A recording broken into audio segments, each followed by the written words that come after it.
anak-anak teacher yang hebat, apa kabar kalian pada pagi hari ini? Teacher berharap kalian semua dalam keadaan sehat dan Tuhan Yesus senantiasa memberkati kita semua.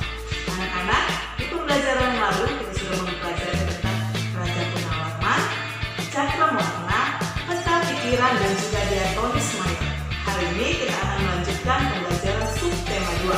Namun sebelumnya, mari kita berdoa. Kembali Tuhan, kami mengucap syukur karena Tuhan Yesus ada baik buat kami hingga pagi hari ini. Sebentar kami akan memulai pembelajaran tematik kami. Kiranya Tuhan Yesus yang memberkati kami supaya kami memahami setiap materi yang akan diberikan teacher kepada kami. Dalam nama Yesus kami berdoa. Haleluya. Amin. Hari ini kita memasuki tema 5, subtema 2, pembelajaran 1 dan pembelajaran kedua. Adapun tujuan pembelajaran kita yaitu kalian mengetahui tentang perjuangan yang sudah dilakukan oleh Sultan Hasanuddin, kalian mengetahui tentang komunikasi cahaya pada zaman dahulu, dan kalian juga mengetahui lambang sila kelima dan makna pengamalan sila kelima. Ketika masa kerajaan Hindu-Buddha mulai melemah, masuklah agama Islam di wilayah Indonesia. Siapa yang mempunyai peranan penting di masa kerajaan Islam? Ayo kita cari tahu. Sultan Hasanuddin ialah raja dari kerajaan Islam Goa Talo di Makassar, Sulawesi Selatan. Oleh Belanda, ia dijuluki ayam jantan dari timur karena kegigihan dan keberaniannya melawan Belanda. Ia membela kepentingan kerajaannya dan kepentingan rakyatnya dengan gigih. Ia berusaha menegakkan kedaulatan dan memperluas wilayah kerajaan. Ia berhadapan dengan Aru Palaka, Raja Bone yang dibantu oleh Belanda. Sultan Hasanuddin dikenal arif dan bijaksana. Beliau merasa sedih karena harus bertempur melawan keluarga sendiri. Arung Palaka, Latenri Tata To Erung, sudah seperti saudara kandung sendiri. Sultan Hasanuddin mempertimbangkan bahwa pertumpahan darah di kalangan orang Makassar dan Bugis harus segera dihentikan. Sultan Hasanuddin berusaha menggabungkan kekuatan kerajaan-kerajaan kecil di sekitar kerajaannya untuk melawan Belanda. Karena perjuangan dan jasa-jasanya, nama Sultan Hasanuddin diabadikan sebagai nama jalan dan universitas di Makassar, Sulawesi Selatan. Pemerintah bahkan menganugerahkan gelar pahlawan nasional kepada Sultan Hasanuddin. Setelah wafat, Sultan Hasanuddin dimakamkan di Kompleks Pemakaman Raja-Raja Goa di Sulawesi Selatan. Kompleks pemakaman raja-raja merupakan peninggalan sejarah yang perlu dijaga kelestariannya. Kompleks pemakaman ini pun dijadikan objek pembelajaran sejarah bagi bangsa Indonesia. Nah anak-anak, berdasarkan cerita Sultan Hasanuddin yang ada di atas, mari kita isi tabel yang ada di bawah ini. Apa yang kamu ketahui tentang Sultan Hasanuddin? Yang kita ketahui adalah beliau adalah pahlawan dan dia adalah raja dari kerajaan Goa yang ada di Sulawesi Selatan. Selanjutnya, apa yang ingin kamu ketahui lebih lanjut tentang Sultan Hasanuddin? Mungkin kamu mempunyai hal-hal yang ingin kamu ketahui tentang Sultan Hasanuddin, tapi teacher ada tulis di sini bahwa yang ingin kita ketahui adalah perjuangan beliau dalam melawan Belanda. Dari perjuangan Sultan Hasanuddin, kita belajar tentang keberanian dan kegigihan dalam melawan tindakan yang salah dan sewenang-wenang. Sultan Hasanuddin berusaha untuk melawan kesewenang-wenangan Belanda. Perjuangan beliau layak diteladani dan diberi penghargaan. Berbagai peninggalan Sultan Hasanuddin juga perlu terus dilestarikan sebagai pelajaran bagi generasi berikutnya. Bangsa yang besar adalah bangsa yang menghargai jasa para pahlawannya. Bagaimana cara kamu menghargai jasa para pahlawan? Jelaskan jawabanmu. Nah, kita di generasi sekarang atau di zaman sekarang, cara yang dapat kita lakukan untuk menghargai jasa para pahlawan adalah diantaranya memperingati peristiwa penting dalam perjuangan bangsa, berziarah ke Taman Makam Pahlawan, mengikuti upacara dengan tertib dan hikmat, melanjutkan perjuangan sesuai dengan kondisi yang sekarang. Jadi itu adalah contoh-contoh atau perbuatan dapat kita lakukan untuk menghargai jasa para pahlawan yang sudah berjuang melawan para penjajah. Sepulang sekolah, Beni menceritakan kepada kakeknya kisah perjuangan Sultan Hasanuddin. Beni bertanya kepada kakeknya bagaimana cara orang zaman dulu berkomunikasi ketika berperang. Beni sangat tertarik dengan cerita kakek tentang penggunaan cahaya sebagai alat komunikasi. Kakek mencoba menggambarkan proses berkomunikasi menggunakan cahaya dan cermin. Arah berkas cahaya berkaitan dengan posisi cermin dan sumber cahaya. Mari kita amati gambar yang ada di samping. Mari kita amati pula gambar skema pantulan sinar matahari pada cermin datar. Kamu akan mempraktikkan cara berkomunikasi menggunakan cahaya dan cermin. Mari amati gambar terlebih dahulu.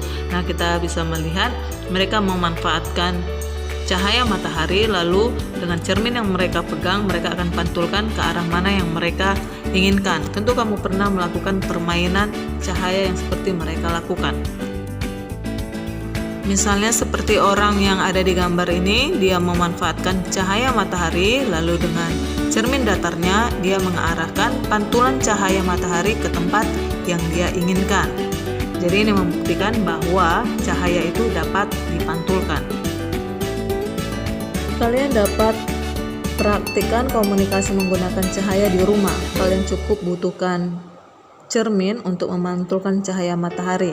Kalian dapat diskusikan kode yang kalian sepakati. Misalnya, apabila cahaya dipantulkan sebanyak 3 kali, artinya berkumpul di ruang tamu. Atau apabila cahaya dipantulkan sebanyak 2 kali, artinya mari makan bersama. Seperti itu. Silakan buat kode masing-masing seperti apa supaya kalian dapat menikmati permainan cahaya tersebut.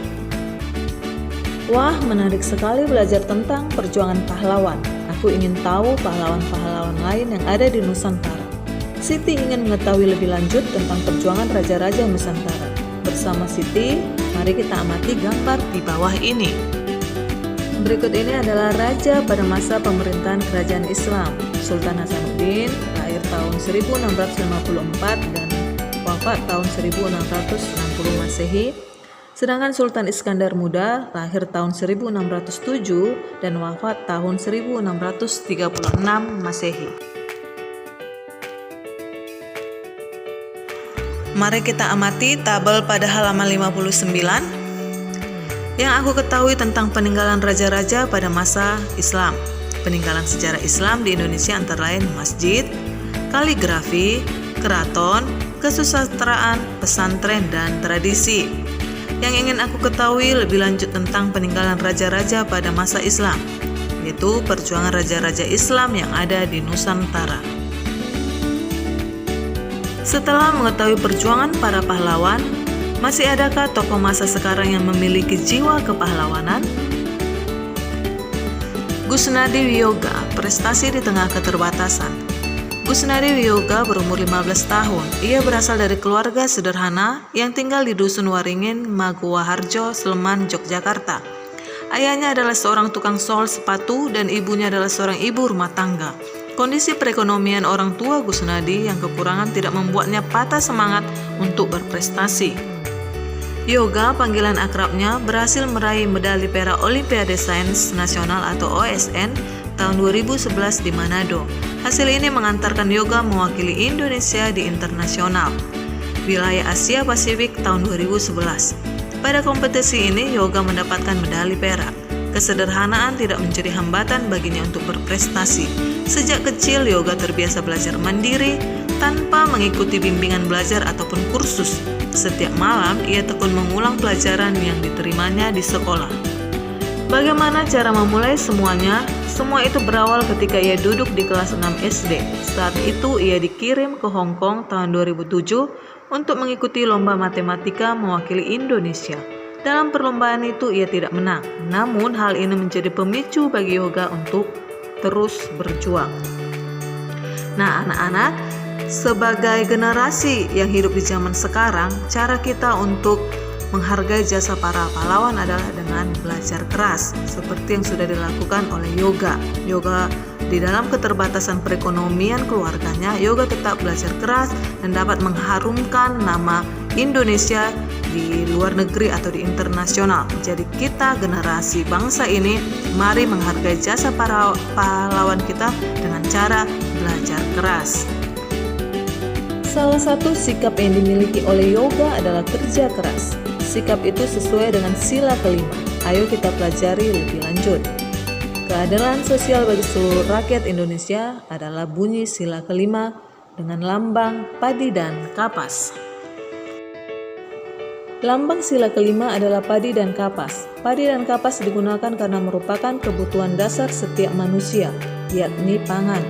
Sandang sebagai syarat utama untuk mencapai kemakmuran yang merupakan tujuan utama bagi sila kelima ini. Nah anak-anak, mari kita lanjutkan ke halaman 64. Ayo kita perhatikan gambar yang ada di samping. Sama-sama kita menjawab 3 pertanyaan yang ada di halaman 64.